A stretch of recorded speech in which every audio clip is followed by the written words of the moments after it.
Yaxşımısızlar kichik do'stlar? Sizlar umaq hayvonotlarning bolalarini yaxshi ko'ramsizlar?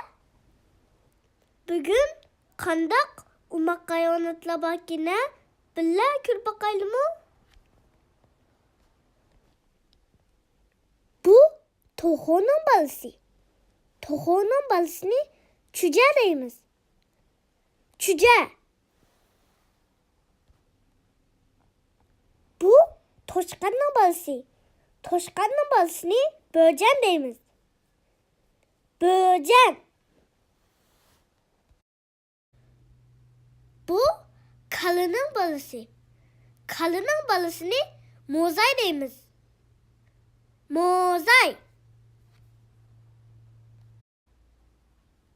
Bu itning bolasi. Itning bolasini küçük deymiz. Küçük.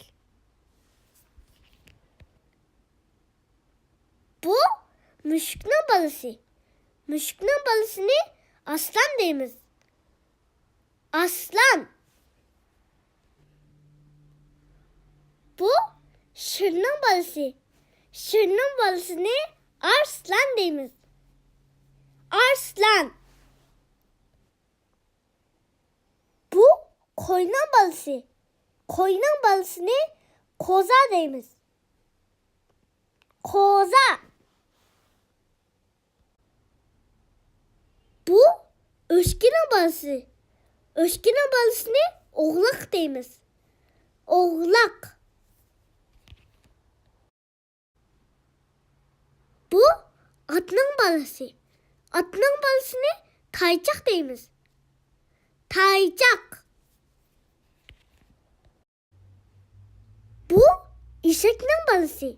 Eshakning bolasini taqay deymiz. Taqay. Bu to'ygining bolasi. To'ygining bolasini bo'tliq deymiz.